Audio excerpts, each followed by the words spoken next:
People who realized they had bad therapists, what were the red flags? 1. So I went to child therapy back in the day. But the therapist always had my dad in the room with my sisters and I. Because of that, I was never able to tell her about how he was abusing my sisters and I. I remember every time I answered a question, I'd be looking at him for an okay on the answer.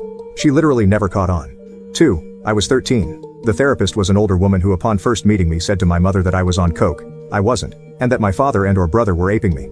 My father and brother have never, ever touched me like that. This was one sick woman who needed help herself.